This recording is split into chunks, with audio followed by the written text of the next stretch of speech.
안녕하세요. 매일의 삶 속에서 참된 기쁨과 평안을 찾아가는 여정에 오신 여러분을 진심으로 환영합니다. 오늘 우리는 잠시 멈추어 우리 삶의 가장 근본적인 질문에 대해 이야기 나누고자 합니다. 나는 지금 행복한가? 그리고 어떻게 하면 더 행복해질 수 있을까? 이 질문에 대한 해답을 함께 찾아가는 시간이 되기를 소망합니다. 만약 오늘 이 이야기가 여러분의 마음에 울림을 준다면 좋아요를 통해 마음을 표현해 주시고 이 영상이 필요한 다른 이들에게 닿을 수 있도록 공유를 통해 희망의 씨앗을 심어 주십시오. 저희의 여정에 계속 함께하기 원하신다면 구독을 눌러주세요. 여러분의 그 따뜻한 마음 하나하나에 하나님께서 풍성한 은혜로 채워주시기를 간절히 기도합니다. 자, 이제 우리의 마음을 열고 행복으로 가는 길에 대한 이야기를 시작하겠습니다. 우리 인생에서 정말로 원하는 것이 무엇일까요? 사람들은 저마다 다른 꿈과 목표를 이야기하지만 그 모든 것의 가장 깊은 곳을 들여다보면 결국 한 문장으로 기결됩니다. 우리는 모두 행복하기를 원한다. 때로는 평안을 갈망하기도 하지만 결국 마음 깊은 곳에서는 행복을 찾고 있습니다. 그리고 감사하게도 우리의 행복을 더욱 키울 수 있는 방법들이 있습니다. 반대로 행복을 가로막는 것들도 분명 존재합니다. 우리는 종종 삶의 부정적인 일들을 다른 사람의 탓으로 돌리곤 합니다. 하지만 오늘 우리는 물론 하나님의 도우심 안에서 우리 스스로가 행복을 위해 할 수 있는 일들에 대해 이야기해보고자 합니다. 성경은 하나님께서 우리가 행복하기를 원하신다고 분명히 말씀합니다. 시편 5편 11절은 주의 이름으로 사랑하는 자들은 주 안에서 즐거워하며 기뻐하게 하소서라고 노래합니다. 시편 118편 24절은 이 날은 여호와께서 정하신 것이라 이 날에 우리가 즐거워하고 기뻐하리로다 라고 선포합니다. 그리고 제가 가장 사랑하는 구절 중 하나인 요한복음 10장 10절에서 예수님은 이렇게 말씀하셨습니다. 도둑이 오는 것은 도둑질하고 죽이고 멸망시키려는 것뿐이요 내가 온 것은 양으로 생명을 얻게 하고 더 풍성히 얻게 하려는 것이라. 여러분 스스로에게 한번 물어보십시오. 나는 지금 행복한가요? 아주 조금 행복한가요? 아니면 정말로 행복한가요? 혹시 여러분의 행복이 주변 상황에 따라 좌우되고 있지는 않나요? 우리는 이 단계를 넘어서야 합니다.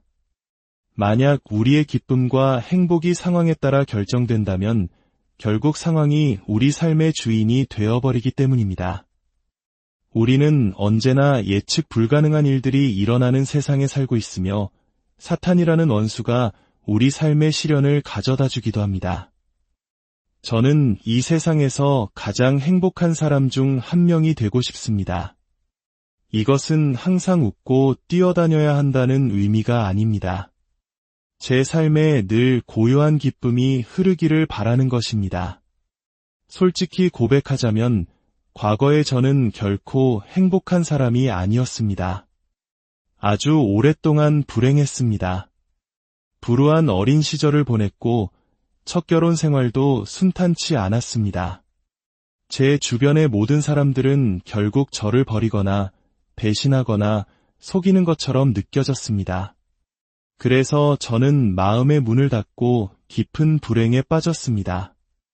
하지만 하나님께서는 오랜 세월에 걸쳐 오늘 여러분과 나눌 지혜들을 저에게 가르쳐 주셨습니다. 행복은 무엇일까요? 사전에서는 좋은 것을 소유함으로 인해 기분 좋은 감각을 즐기는 상태라고 정의합니다. 그리고 기쁨은 좋은 것을 얻거나 기대함으로써 생기는 감정이라고 말합니다. 오늘 이 하루에 무엇을 기대하고 계신가요? 글쎄요, 그냥 무슨 일이 일어나는지 지켜봐야죠 라고 생각하신다면 그것은 올바른 태도가 아닙니다. 매일 그랬던 것처럼 오늘도 안 좋은 일이 생길 것 같아요 라고 생각하신다면 더욱 아닙니다. 저도 한때는 그랬습니다. 너무나 많은 나쁜 일들을 겪었기에 좋은 것을 기대하는 것조차 두려웠습니다. 실망하게 될까 봐 겁이 났기 때문입니다. 하지만 행복은 우리 삶에 좋은 일이 일어날 것을 기대하는 데서 시작됩니다. 이것이 바로 성경에서 말하는 소망의 정의입니다. 우리가 소망으로 가득 차야 한다는 것은 언제 어떤 순간에라도 우리 삶에 정말 좋은 일이 일어날 것이라고 의도적으로 기대해야 한다는 뜻입니다. 그리고 그 기대의 근거는 바로 하나님은 선하시다는 사실입니다. 로마서 15장 13절은 이렇게 말씀합니다. 소망의 하나님이 모든 기쁨과 평강을 믿음 안에서 너희에게 충만하게 하사 성령의 능력으로 소망이 넘치게 하시기를 원하노라. 우리의 행복은 우리가 무엇을 믿느냐에 크게 좌우됩니다. 첫째, 우리는 무엇을 믿고 있습니까? 여러분이 스스로에 대해, 과거에 대해, 그리고 미래에 대해 무엇을 믿고 있는지 점검해 보십시오. 오랫동안 저는 제 과거를 절대 극복할 수 없다고 믿었습니다. 그 믿음이 제 기쁨을 앗아갔습니다. 오랫동안 제 자신을 사랑하지 않았고 제 자신에 대해 좋은 점을 믿지 않았습니다. 그것이 제 행복을 훔쳐갔습니다. 미래에 대해서는 어떻습니까? 한때 저는 제대로 된 미래를 가질 수 있을 것이라고는 상상조차 하지 못했습니다. 아버지로부터 겪었던 끔찍한 학대 때문에 제 인생은 영원히 이류 인생에 머물 것이라고 생각했습니다. 하지만 그것은 잘못된 믿음이었습니다. 여러분이 무언가를 믿는다고 해서 그것이 반드시 진실은 아닙니다. 속는다는 것은 거짓을 믿는 것입니다. 세상에는 수많은 사람들이 속고 있습니다. 그들은 하나님의 말씀이 아닌 세상의 소리에 자신의 생각을 근거하기 때문입니다. 우리는 하나님의 말씀을 배우고 우리의 감정이나 생각이 우리를 지배하도록 내버려 두지 말고 그 말씀에 동의해야 합니다. 하나님의 말씀이 당신과 당신의 삶에 대해 무엇이라고 말하는지 믿으십시오. 지금 당장 눈에 보이지 않더라도 말입니다. 하나님의 방식은 우리가 먼저 믿을 때 믿는 것을 얻게 되는 것입니다. 세상에서는 우리가 가진 것을 보고 믿지만 신앙의 세계는 다릅니다. 지금 당장 힘든 일을 겪고 있다 할지라도 하나님의 말씀은 그 모든 것을 합력하여 선을 이루실 것이라고 약속합니다. 혹시 오늘 문제를 겪고 계신 분이 있다면 그래서 이 문제 때문에 도저히 행복할 수 없어 라고 생각하신다면 지금 당장 그 믿음을 바꾸십시오. 내게 문제가 있지만 로마서 8장 28절 말씀에 근거하여 하나님께서 그를 사랑하고 그의 뜻을 구하는 나를 위해 모든 것을 합력하여 선을 이루실 것을 믿습니다. 라고 선포하십시오. 모든 일이 선하다는 뜻이 아닙니다. 그러나 하나님은 불가능을 가능하게 하시는 분이시기에 당신에게 일어난 최악의 일처럼 보이는 것조차도 결국에는 선한 결과로 바꾸실 수 있습니다. 자기 자신과 화해하기 전에는 행복에 대한 희망이 없습니다. 여러분은 스스로에 대해 무엇을 믿고 있습니까? 하나님이 당신을 사랑하신다고 믿습니까? 하나님이 당신을 기뻐하신다고 믿습니까? 이것은 참 어려운 질문입니다. 우리 모두 불완전하다는 것을 알기 때문에 네, 하나님이 저를 기뻐하신다고 믿습니다. 라고 말하기를 주저합니다. 하지만 하나님의 사랑은 조건이 없습니다. 그것은 나의 행위가 아니라 그분이 누구이신지에 근거합니다. 저는 제 자신에 대해 온갖 나쁜 것들을 믿었지만 이제는 하나님이 말씀하시는 것을 믿는 법을 배웠습니다. 성경을 읽어보십시오. 당신은 귀하고 재능 있으며 가치 있는 존재입니다. 하나님은 이 세상에서 당신을 위한 목적을 가지고 계십니다. 당신은 아름답고 멋진 사람입니다. 다른 사람과 자신을 비교하기 시작하면 아니야, 나는 그렇지 않아라고 생각할지 모릅니다. 하지만 우리는 그럴 필요가 없습니다. 우리는 모두 독특한 개인이며 하나님이 만드신 모든 것은 선하기 때문입니다. 창조 후에 하나님은 모든 것을 보시고 보시기에 심히 좋았더라고 말씀하셨고 안식하시며 그것을 기념하셨습니다. 고린도후서 5장 17절은 말씀합니다. 그런즉 누구든지 그리스도 안에 있으면 새로운 피조물이라 이전 것은 지나갔으니 보라 새 것이 되었도다. 당신은 그리스도를 믿는 사람입니까? 그렇다면 당신은 그분 안에 있고 그분은 당신 안에 계십니다. 당신은 새로운 피조물입니다. 구원받는 순간 당신이 다르게 행동하거나 다르게 보이지 않을 수도 있습니다. 하지만 하나님의 말씀을 계속 공부하고 삶에 적용한다면 당신은 조금씩 변화될 것입니다. 거듭날 때 우리는 새로운 영적 진흙이 됩니다. 만약 우리가 하나님의 손안에서 유연하고 빚어지기 쉬운 상태로 머물며 우리 자신의 방식이 아닌 그분의 방식을 따르기 시작한다면 우리는 완전히 새로운 삶을 발견하게 될 것입니다. 시간이 걸릴 것입니다. 하지만 하나님은 우리를 영광에서 영광으로 변화시키실 것입니다. 예수님의 직업이 목수였다는 것을 아십니까? 목수는 무언가를 짓는 사람입니다. 히브리서 3장 4절은 집마다 지은 이가 있으니 만물을 지으신 이는 하나님이시라고 말합니다. 우리는 그리스도 안에서 온전해졌으며 그 온전함은 매일 우리 삶 속에서 이루어져 가고 있습니다. 우리는 그리스도 안에서 하나님의 의가 되었습니다. 오늘 당신이 하나님 앞에서 유로운 존재임을 믿을 수 있습니까? 당신이 모든 것을 올바르게 행해서가 아니라 예수님께서 모든 것을 올바르게 행하셨고 하나님 아버지께서 그분을 통해 당신을 보시기 때문입니다. 이 진리를 꼭 붙드시기 바랍니다. 우리가 우리 자신에 대해 올바르게 느끼는 것은 매우 중요합니다. 이것은 우리가 가져왔던 율법주의적인 종교적 사고방식과는 정반대입니다. 율법주의는 기본적으로 우리가 비참하고 불쌍한 죄인이며 아무 가치도 없는 존재라고 느끼게 만듭니다. 물론 그리스도 없이는 그렇습니다.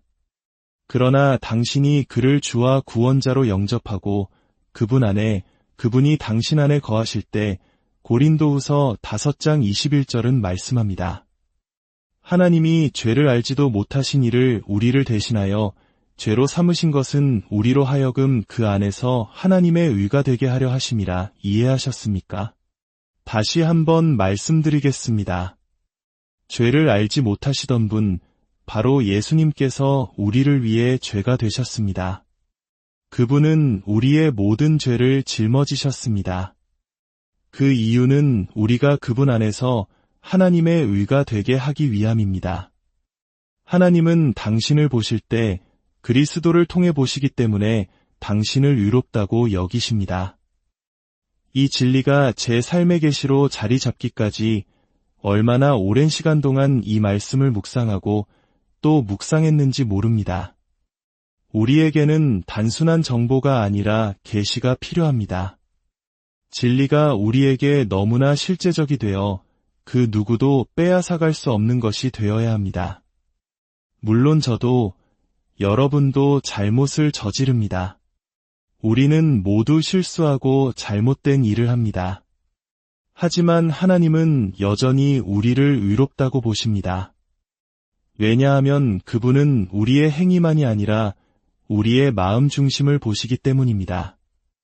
이사야 61장 10절은 말합니다.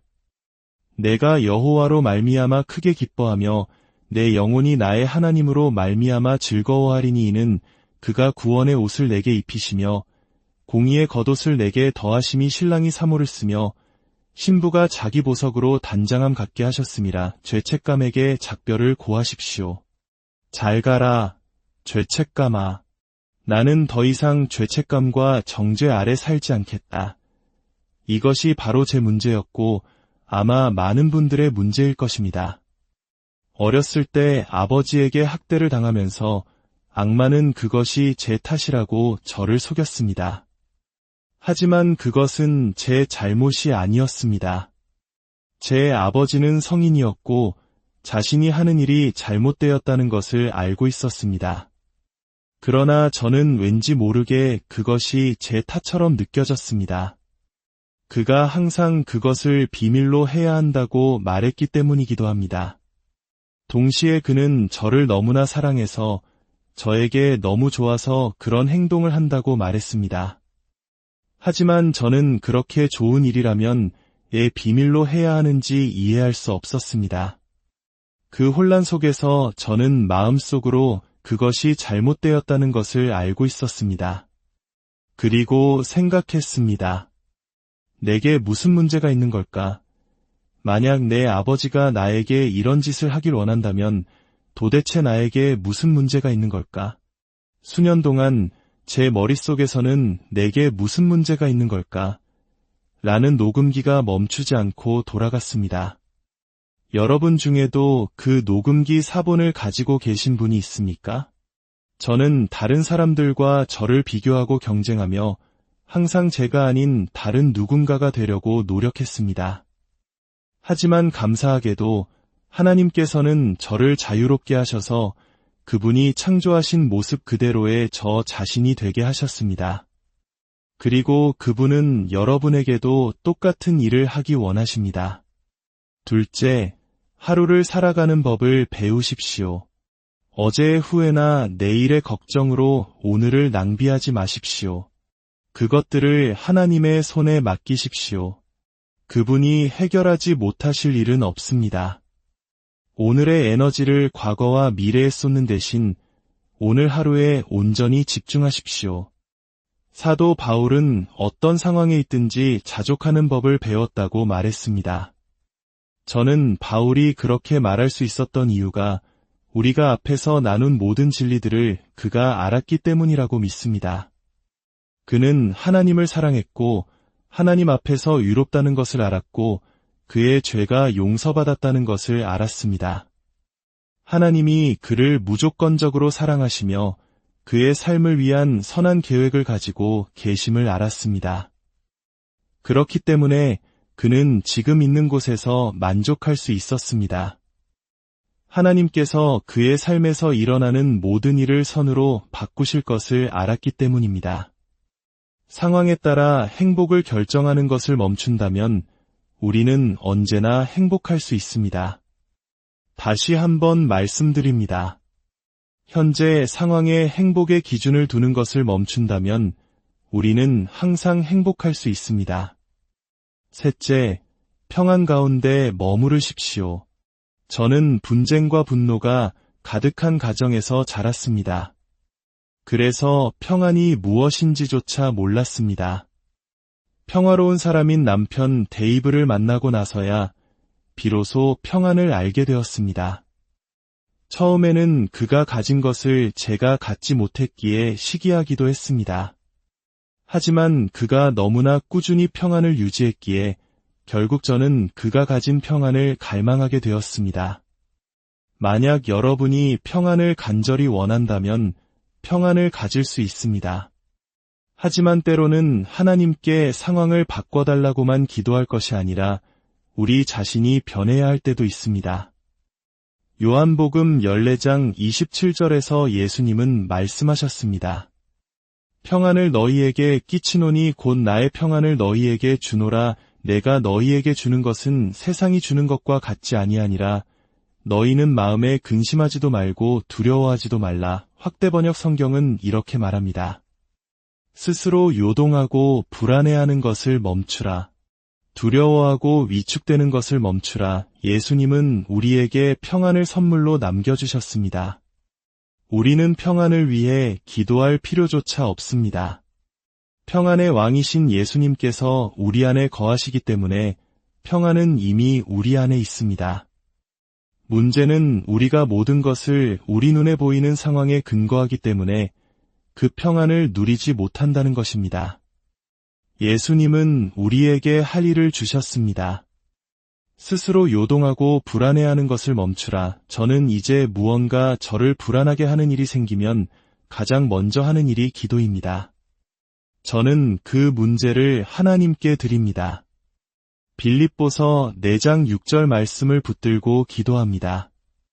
아무것도 염려하지 말고 다만 모든 일에 기도와 간구로 너희 구할 것을 감사함으로 하나님께 아뢰라. 그리하면 모든 지각에 뛰어난 하나님의 평강이 그리스도 예수 안에서 너희 마음과 생각을 지키시리라. 문제가 생겼을 때 전화기를 붙들고 친구에게 달려가 불평을 늘어놓습니까?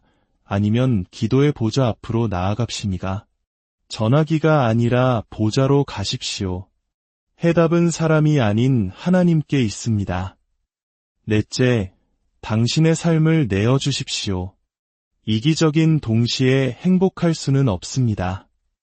하나님께 순종하고 다른 사람들을 축복하는 도구로 사용되도록 당신의 삶을 드리십시오. 이기적인 삶이 아니라 다른 사람을 위한 삶을 살 때 진정한 행복이 찾아옵니다. 다른 사람들을 위해 기도하고 격려하고 칭찬하고 도우십시오. 예수님께서 우리에게 지라고 하신 십자가는 가난이나 질병, 비극이 아닙니다. 그분이 우리에게 지라고 하신 십자가는 이기심 없는 삶을 사는 것입니다. 항상 나는 하고 생각하는 것을 멈추십시오. 다른 사람을 위해 기뻐해 주십시오.